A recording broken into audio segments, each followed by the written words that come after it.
नमस्कार, मी प्राध्यापक सुनील नानासाहेब करपे आज आपल्या सर्वांशी विचारधन या विषयामध्ये एका महत्त्वाच्या विषयाशी चर्चा करणार आहे। आणि तो विषय कोणता आहे तर तो विषय आहे बुद्धी, मन आणि वक्तृत्व। बुद्धी, मन आणि वक्तृत्व याची काय सांगड आहे? जो जास्त बोलतो त्याला आपण हुशार म्हणतो, जो बोलत नाही त्याला आपण मठ्ठ म्हणतो। म्हणजे मग न बोलणाऱ्याला बुद्धी नाही का? आहे। जसं स्वप्न आणि सत्य यांच्या बाबतीत एक गोष्ट घडली आणि ते नियतीकडे गेले आणि नियतीला विचारलं, श्रेष्ठ कोण?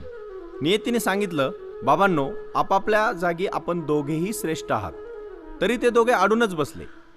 स्वप्न म्हटलं, नाही, सांगा श्रेष्ठ कोण? सत्यही म्हटलं, नाही, सांगा श्रेष्ठ कोण? कोणीतरी एक असेल ना, दोन्ही कसे असतील? मग नियतीने विचार केला आणि त्यांना सांगितलं, ठीक आहे, तुमची इच्छा आहे तर मी सांगते, परंतु मी त्यासाठी एक तुमची परीक्षा घेणार आहे। तुम्ही जे समोरचं क्रीडांगण दिसतंय तिथपर्यंत पळत जा आणि ज्याचे हात एकाच वेळीस आभाळाला टेकतील आणि त्याच वेळेस पाय जमिनीवर असतील तो श्रेष्ठ। स्वप्न आणि सत्य दोघेही ऐकतात, लगेच निघतात। स्वप्न पटकन जातं, उडी मारतं, त्याचे हात आभाळाला टेकलेले असतात पण पाय मात्र जमिनीवर नसतात। सत्य सावकाश जातं, त्याचे पाय जमिनीवर असतात पण ते वरती पाहतं, हात मात्र आभाळाला टेकलेले नसतात। आणि मग ते दोघं परत नियतीकडे येतात आणि नियतीला विचारतात, असं कसं? यात तर आमचं काही सिद्ध झालं नाही, कोण श्रेष्ठ ते? मग नियती त्यांना सांगते की दोघं भांडू नका, हात एकमेकांचा हातात घ्या आणि दोघंही क्रीडांगणापर्यंत जा। त्यावेळेस स्वप्नाचा हात आभाळाला टेकलेला असेल मात्र सत्याचे पाय जमिनीवर असतील। तशा प्रकारे बुद्धिमत्ता आणि व्यक्तीचा व्यासंग यातून जे प्रगट होतं ना, ती त्या व्यक्तीची बुद्धी असते पहा। आणि मग ते वक्तृत्व कसं सिद्ध होतं, त्याच्यासाठी आपण काय केलं पाहिजे, त्याच्यासाठी काही तपश्चर्या आहे का, असे अनेक प्रश्न अनेकांना पडलेले असतात। प्राध्यापक, वकील हे छान बोलतात कारण ते दररोज लोकांशी बोलत असतात। प्रत्येकालाच तसं बोलावं लागतं का? अनेक मुलांना प्रश्न पडतो, मी स्टेजवर जाऊन कधी बोलेल, मला ते स्टेज डेअरिंग येईल का? अरे हे सगळं सोपं आहे, फार अवघड नाहीये, फक्त त्याच्यासाठी तुम्हाला तपश्चर्या केलं पाहिजे। त्या तपश्चर्या म्हणजे काय? म्हणजे कोणतं तप आहे? त्यासाठी म्हणजे आकलन, आत्मपरीक्षण, सूक्ष्म निरीक्षण, तरल संवेदन, दीर्घ स्मरण अशा अनेक गोष्टींची क्षमता आपली आपणहून तपासून घेतली पाहिजे। बुद्धिमत्ता हा एक संकीर्ण क्षमता समुच्चय आहे पहा। अनेक व्यक्तींमध्ये ते घडतो। वक्तृत्वाच्या बाबतीत अशीच अभिप्राय संपन्नता आढळते।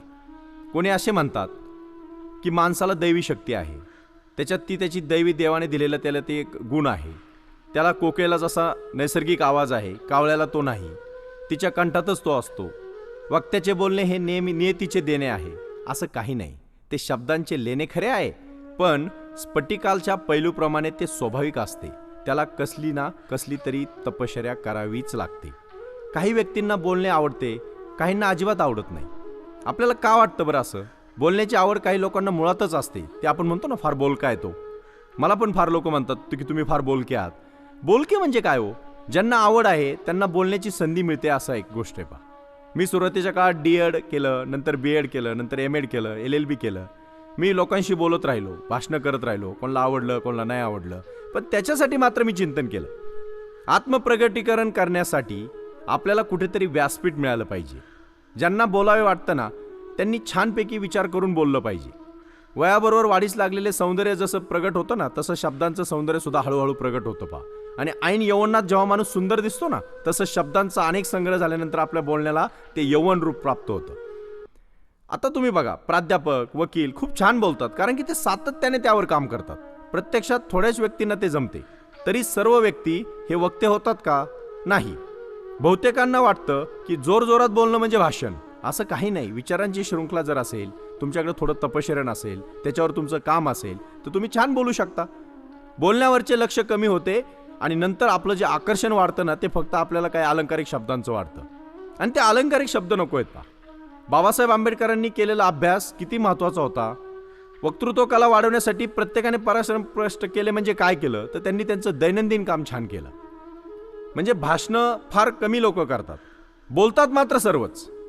विषयावर कोणत्याही विषयावर आपण जर बोलत असू तर आपण संकल्पित भाषणाला कोणालाही अक्षराचाही भर न देता कुठल्या अक्षरावर जास्त जोर न देता सुद्धा छान बोलता येतं, आणि ते बोलणं म्हणजे काय आपण त्या ठिकाणी पाहू. डॉक्टर बाबासाहेब आंबेडकरांच्या व्यक्तिगत ग्रंथालयात हजारो पुस्तकं होती, ते मी वाचलं. ते स्वतः काही काळ प्राध्यापक होते. प्राध्यापकाविषयी ते म्हणतात, प्रोफेसरांनी, म्हणजे माझं असं मत आहे, बाबासाहेब काय म्हणतात ते मी वाचलं एक ठिकाणी, ते आपणास सांगतो. प्रोफेसरांनी अध्ययनाच्या आणि अध्यापनाच्या बाबतीत स्वतःला इतके वाहून घ्यावे की अन्य कशाकडे पावायस त्यांना सवड पडू नये. त्यांना भलती कामे अंगावर घेऊ नये, जबाबदाऱ्या तर अजिबात घेऊ नये. इतर अध्ययन आणि अध्यापन यामध्ये संशोधनही आलेच पाहिजे.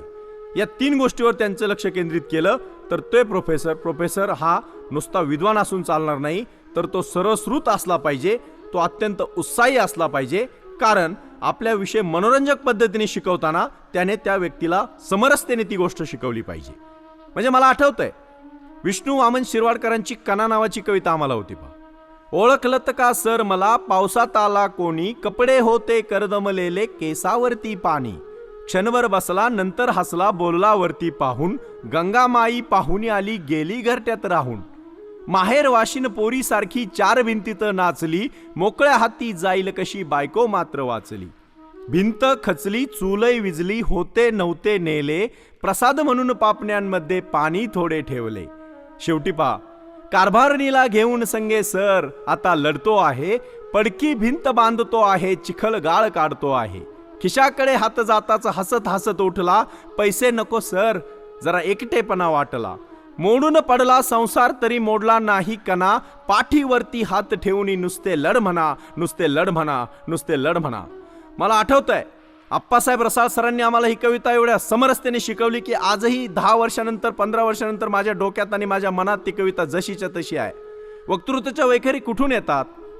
फमू शिंदेची आई कविता शिकवताना जेव्हा फमू शिंदे सांगतात, आई एक नाव असतं, घरातल्या घरात गजबजलेलं गाव असतं, सर्वात असते ना तेव्हा जाणवत नाही, नसली कुठं म्हणजे नाही म्हणवत नाही. बाबांनो, ती जीवनाची शिदोरी असते, सरतही नाही आणि उरतही नाही, त्यावेळेस आपल्या डोळ्याचे पाणवल्याशिवाय राहत नाही. आणि ही क्षमता आली कुठून? ही क्षमता येते त्या शब्दांच्या मोहरातून.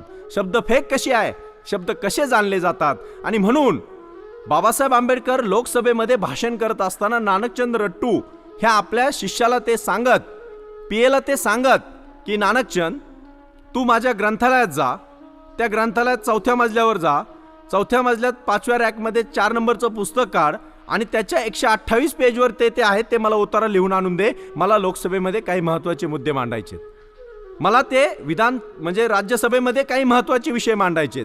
म्हणजे एवढं मोठं चिंतन कुठून आलं, कसं आलं? तर याच्यासाठी त्यांनी केलेली तपश्चर्या आहे, हे विसरता कामा नये. तरल संवेदना, तत्पर स्मृती, चूक ओळखण्याची व सुधारण्याची मानसिकता वक्त्याजवळ असावी लागते. समय कोणता आहे, समोर कोण आहे, औचित्य कशात आहे याचं तारतम्य त्याने ठेवलं पाहिजे. आणि मग त्यानेच अभ्यास प्रकट जर तो झाला तर बुद्धी हे कधीही तुम्हाला साथ दिल्याशिवाय राहणार नाही. समविचारी व्यक्तींच्या पूर्वनियोजित सभेला भरपूर गर्दी होते. एकेकाळी लोक म्हणायचे, स्वामी विवेकानंदांनी अनेक ठिकाणी सांगितलंय, मला गर्दी नको, मला दर्दी माणसं हवीत. पूर्वीच्या काळी ज्यांना वक्ता म्हणून लौकिक लाभला ना, ती माणसं पहा कशी होती. म्हणजे बॅरिस्टर जयकर, नामदार गोखले, प्राध्यापक श्रीम माटे, प्राध्यापक फडके, ही माणसं खूप खूप खूप तपश्चर्या करून प्रगट झाली. आयुष्यात त्यांनी अनेक भाषणं केली, पण कुठलंही भाषण रिपीट केलं नाही.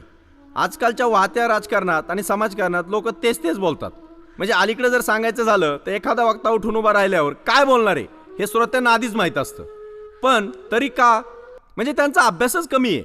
मला एवढंच म्हणायचंय, प्रबोधन दिलं पाहिजे, प्रबोधन केलं पाहिजे, वक्तृत्व संकुलं उभी राहिली पाहिजेत. संगीत, शास्त्र, कला, नाट्य, आरोग्य, योग, मनस्वास्थ्य यांच्यासाठी आपलं चिंतन घडलं पाहिजे. वक्तृत्वाशी नातं जवळून जुळलं पाहिजे. फर्ग्युसन कॉलेजमध्ये पूर्वी प्राध्यापक BG शिरोळे नावाचे प्राणीशास्त्राचे प्राध्यापक होते पहा. ते शिरोळे सर, त्यांची अध्यापन शैली अपूर्व होती. मी जर सातारा सरांचं उदाहरण दिलं ना तुम्हाला, तसं त्यांच्या रसवंतीला एकदा भरता आलं ना की मुलं देहभान हरपून जायची पहा. म्हणजे सरांचा तास सुरू झालेला माहीत होता, संपला कधी कधी कोणाच्या लक्षात येत नव्हतं. एकाच वेळी विद्यार्थ्यांना मंत्रमुग्ध आणि विचारमुग्ध करणारे प्राध्यापक शिरोळे हे विज्ञान वाचस्पती होते. सर CV रामन असेच रसभरीत शास्त्र विवेचन करीत. आचार्य प्रफुल्लचंद्रांची भाषणे अर्थगर्भ होती पा. वक्तृत्व ही केवळ सभाप्रेमी लोकांची मजा म्हणजे सत्ता नाही, तर ती निष्णांत डॉक्टर आणि उत्तम वक्त्यांची एक व्यासपीठ आहे. इंजिनियर याला अपवाद नाहीत. माझे एक समकालीन अनेक मित्र या पुण्यामधून D.Ed झाले, B.Ed झाले, M.Ed झाले. ते आता आपल्या शाळांमध्ये शिक्षक आहेत. माझ्या मित्रामध्ये भास्करराव नरसळे असतील, दावबट शशिकांत असतील, हे आपापल्या परीने आज आपापल्या शाळांमध्ये छान पाठ घेतात, छान कार्यक्रम अरेंज करतात. मग हे वक्तृत्व आलं कुठून? तर हे त्यांच्या तपश्चर्येतून मिळालेलं वक्तृत्व आहे. मला शेवटचं एवढंच सांगायचंय, वक्तृत्वाचा महोत्सव सर्वांना शक्य आहे, पण त्याच्यासाठी तयारी करा. जमिनीमध्ये जर चांगलं पीक काढायचं असेल तर शेतकरी तिची मशागत करतो. बाबांनो, ऱ्हस्व, दीर्घ, अभ्यास, शब्द संग्रह यांचं एक विचार मंथन करा. वक्तृत्वाची पालवी फुलल्याशिवाय राहणार नाही. एवढं बोलतो आणि थांबतो. धन्यवाद. Please share and like this video and subscribe our YouTube channel. Thank you.